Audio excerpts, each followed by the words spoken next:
Uh, Thanks to the organizers for allowing classical relativists into their meeting as well. I'm uh, well, I feel like I have a lot to say in a very different language than a lot of people speak here, so maybe this will be a very interesting interaction. So what I wanted to talk about mainly today are absolutely classical solutions of absolutely classical spinning test bodies in black hole spacetimes.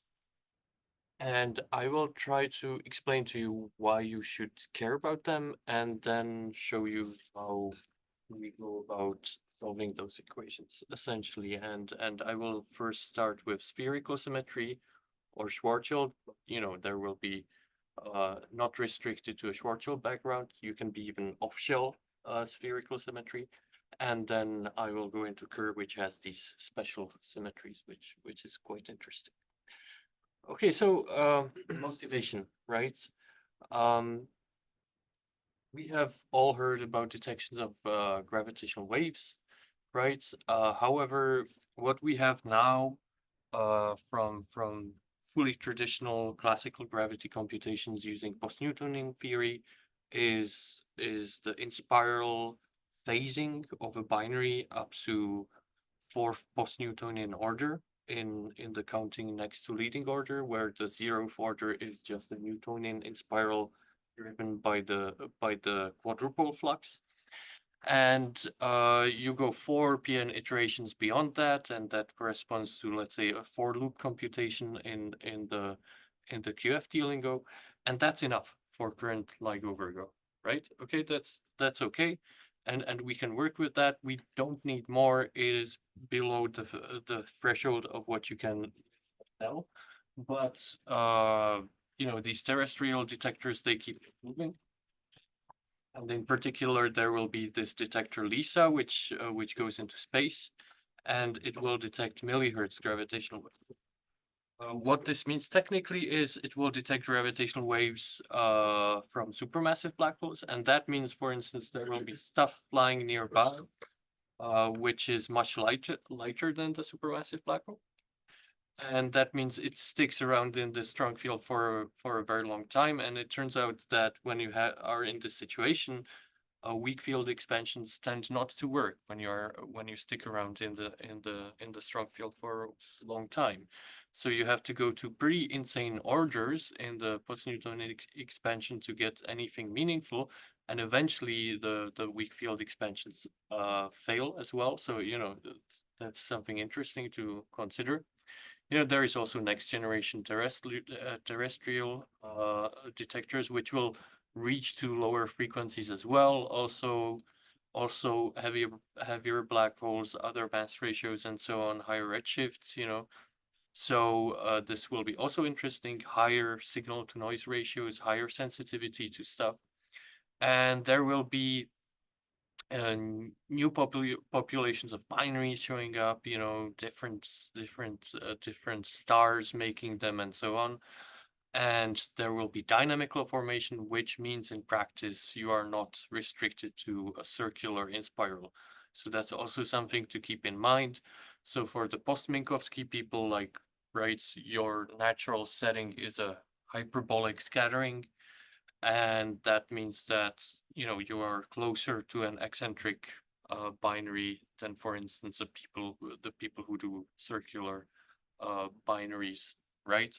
So in some sense, like the information that you get from Bosminkowski scattering is very important for this. Okay, I just said that. And you know, the takeaway is for all this stuff that I mentioned here, you need in spiral waveforms to interpret the signals. In principle, you know, often you say you need it to detect it even, because your gravitational wave detectors are very noisy. And you know, there is this technique developed from radars that when you know what you are looking for, you can, you know, really make your detector worth it, because like that's what a radar does, right? It sends out its signal, which it knows how it looks like, and then it looks for the same signal in the echo, and that extends the sensitivity like, you know, orders of magnitude. So this is the matched filtering technique that is used also for detectors of gravitational waves. So, you know, we need those waveforms to kind of detect, but also to interpret what we are seeing. Okay, so this is like science, like astrophysics and real things flying around. And where does the spinning test particle come? Well, let me first tell you what I mean by that. Okay. So these are the celebrated Matheson-Papa-Petro-Dixon equations. It is mysterious what this P is. It is mysterious what this S is. You can in principle understand this as a balance law, right? So you have a local sort of asymptotically flat space-time near a small body, and then you have a big space-time, like the space-time of a supermassive black hole, and these two are somehow coupled by some kind of separation of scales, and yeah, and you are like, okay, how much linear momentum is leaving my small space-time per unit of some sort of time? How much angular momentum is leaving my space-time per some unit of time? And there's a well-defined theory for this, right? So the S is really like you have a rotating body, it is really rotating. And this coupling term comes about from the fact that when you're moving at a different speed, you weigh differently. Okay, so your mass is different when you're moving faster and so on. So this is a really heavily classical statement here. There is no, you know, representation of the Lorentz group involved in here. Okay, so just to remind you that I'm really the classical guy in this room. Okay, and anyway, when you go and choose your center of mass, because like here you are still, you have some freedom in choosing the center of mass, and this kind of forces you onto some world line where the center of mass is unambiguous. Then you kind of, to linear order and spin, it actually turns out that essentially this is the acceleration up to a conserved mass. So you have acceleration is some sort of curvature times spin, and then the spin itself is just parallel transport, right? So this is Matheson, Papa-Petro-Dixon, pretty old kind of canonical stuff. And this all happens in a given spacetime. This large D would be the covariant derivative of the background spacetime.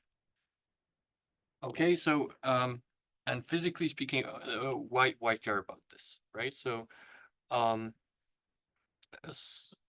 it's this term appears in the equations of motion in the linear in the large mass ratio expansion, right? So for instance, you have this small black hole orbiting a supermassive one, and you expand the equations of motion, and one of the first directions is exactly the MPD equations which I showed you, and you can treat them separately from the gravitational self-force, which is great. It makes my life easy because I solve a finite dimensional ODE, and people almost say like I do the same thing as people who do gravitational self-force, which is an infinite dimensional problem with terrible semi-analytical kind of sums and so on. And I'm like, I do basically the same work as you guys do. So okay, by solving this kind of simpler problem in some sense, so that's good. And well, it also appears in post-Newtonian expansions, and you can compare nodes with PN people and so on. And it appears earlier than non-trivial gravitational self-force. So in some sense, it shows up pretty early on, also in the weak field. So there is this thing in large mass ratio in spirals where you kind of count orders by phasing. And the first order is you just let the test particle move there, you let it perturb a supermassive black hole background, you let the gravitational waves leave, and you subtract the energy and angular momentum from your system, and that's the adiabatic order. And the first post-adiabatic iteration needs conservative self-force, so you let the perturbation kind of scatter off the supermassive black hole background and act back on the particle and so on and so on. But one of the terms that you need is spin. So you need to perturb the motion, the geodesic motion by spin. So that's the spinning test particle.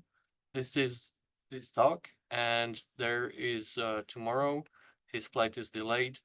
Victor Scopy is gonna come. He spent his PhD computing the coupling of this spin perturbation to fluxes and kind of getting like new energy and angular momentum fluxes kind of emerging to infinity. Okay, and well, so I realize that there are many theorists here who don't necessarily care about the next gravitational wave experiments. They want to solve their theory. So I have also something for them. And that is that, you know, when you have two non-spinning compact objects, you have just the right amount of global symmetries as long as you don't activate somehow, as long as you are able to kind of keep your gravitational degrees of freedom on a leash and so on. The degrees of freedom are just enough to be completely integrable. Okay, so we can have a discussion about this, right? Before that in the morning, but so you have integrability, but the moment you add spin, to both of these, you add more degrees of freedom, so you have the possibility to break integrability. Your global symmetries tell you that you do not necessarily have an integrable system. So the question which I have for you is the relativistic two-body problem integral? Because if it's not, like many of the procedures that you guys do technically, like taking a smooth analytical dynamical system and matching it somehow to your computations on the amplitude side, are going to give you false results, okay, at some order of the expansion. So because you don't have analytical phasing when you're not integrable, you don't have a referential smooth analytical dynamical system that you can match to. So some of these computations, I guarantee you, this might be, you know, in 5 years in the future, maybe 10 years, but they will turn out to be incorrect because you assume that everything always works out and is integrable, but it's not. Okay, so we have pretty good evidence that actually the two-body problem is not integrable. Okay, so you know, maybe keep you listening throughout this talk. um, so okay, so the idea how to integrate this, yeah. Can you repeat the thing about the integrability? I didn't. So what happens when you have the equations of motion of the two-body problem, right? So for instance, you have a total angular momentum of your binary, which is conserved always because of the symmetries of the theory, right? It does, you know, you have the total linear momentum, which is conserved of the entire binary, or you have a balance law for that, and so on. And but that's essentially it. Then you have the center of mass kind of things and so on. And when you count on your fingers, you're like, oh, those are the 6 integrals of motion plus the extrinsic ones, which I need to integrate the equations of motion of two bodies with no spins, with no extra degree of freedom. Then when you have the spin, you don't have the right number of integrals. You have to search for more integrals. Okay. And the thing is, once you break integrability, this happens in particular in classical canonical perturbation theory, you are able to find a formal solution of the equations of motion where you replace your original system by an analytical system, which agrees almost everywhere with the original one, and is very beautiful and matches in some limits and in some iterative expansion, but it is incorrect.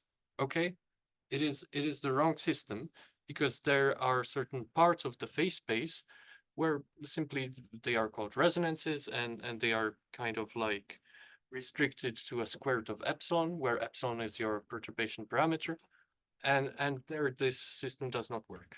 Okay, so you have a referential smooth analytical system, which makes you feel like everything is fine and you integrate it, but it is the incorrect description of the system. So this is a counterexample to keep in mind. Okay. Sorry, can I also just Okay, yeah. there's we know of two issues in this in our stories. One is the PN expansion is numerically unstable, Okay, yeah, and this is solved by the UOP resummation. yeah, yeah. And the second one is for bound orbits, we do not have like scattering to bound at some point doesn't work. Is it one of these two issues that you're referring to, or is it third? It's another.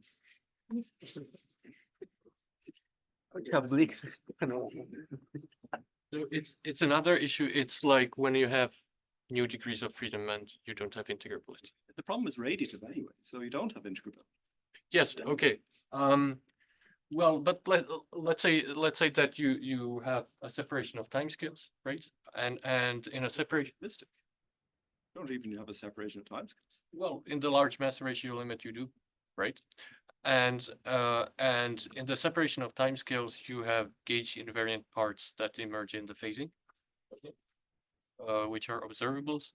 And if you use this kind of referential dynamical system, which is smooth in that, you will simply miss a part of the phasing, a pretty huge one, a subleading part. Okay.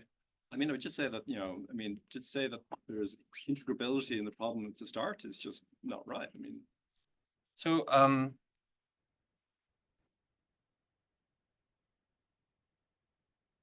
maybe what I'm saying is the problem you're alluding to is worse, but so in a separation of timescales, you can identify subparts of your problem, which is a dynamical system which is conservative, right? And if this subpart of your problem is not integral, yeah, but I mean, it's not really very conservative. I mean, well, okay, wouldn't be the way I would think about it. I mean, we've got one order of perturbation theory. yeah. That's all. How to answer this? We are working on kind of integrating through these parts of phase space. Well, I would, there is also a term called chaotic scattering, and there will be parts of phase space where your kind of inspiral evolution will be kind of analogous to chaotic scattering, right?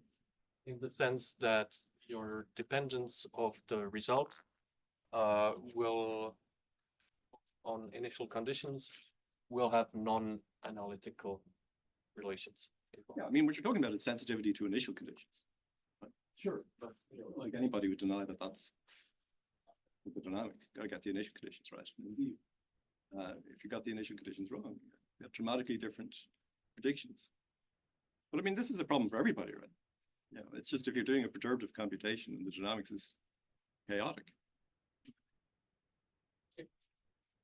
That's what I'm saying, essentially. But I'm just saying, like when you do these matchings to effective potentials, for instance, right? You might be doing an assumption that you can always match a certain smooth dynamical system there, which might not be true, simply, right? And you do the matching and you get what I would call the incorrect kind of averaged system and not the correct one, for instance. So it's a very broad warning here. Okay.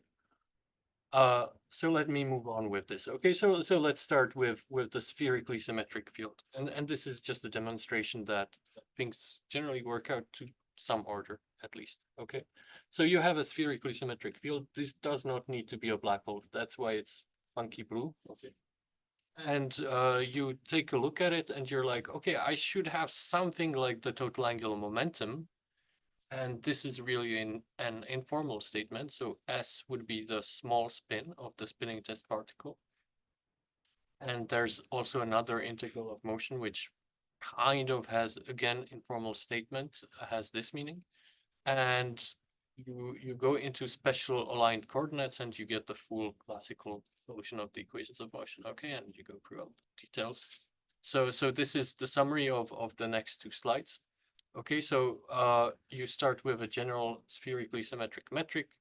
And it's funny that for the spinning test particle, when you have a killing symmetry, this would be a killing vector, right? and this would be the covariant derivative corresponding to this metric. Or for any metric, for any Killing vector, this is going to be an integral of motion. And when you have a static spherically symmetric spacetime, you have energy, which is conserved. So this would be a spin vector, which you define by the dual and the momentum, like the Pauli-Lubansky spin vector.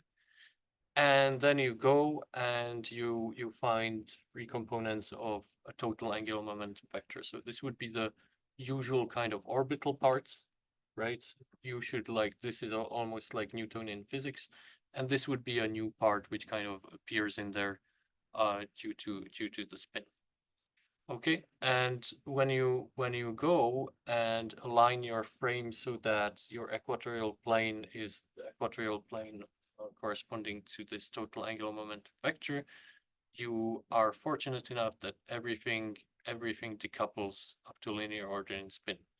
So you have simply separability, and you're able to integrate these equations exactly. And when you put the Schwarzschild functions here, you are able to integrate everything in terms of these incomplete elliptic integrals, and kind of by a nesting of incomplete elliptic integrals, you have a very, very explicit solution. And I also kind of skipped on the part where you solve the parallel transport, but that's also quite easy. Okay. And then you get the full on explicit, you know, space-time kind of trajectory, and I'm just not going to show the full formulas because they are not super instructive. They are all these like elliptic integrals, but the idea is you have fully generic motion, but when you are in these special aligned coordinates, which you choose to align with the angular momentum base, suddenly like the things look way less messy. Okay, and if you want to see these, they are on GitHub. If you want to use them in your favorite kind of matching to some sort of computation, you can use this, or just drop me an email. It also works for scattering. I tested.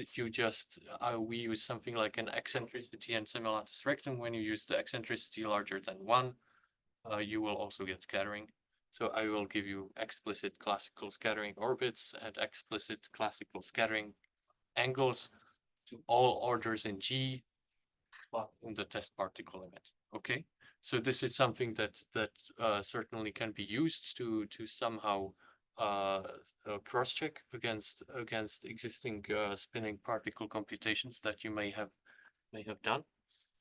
And that's it for Schwarzschild and spherical symmetry. So, you know, that was just like a way to do it very directly. Just take a look at the classical equations of motion and just try to play around with a few tricks and methods, and they separate, and that's it, and you're done.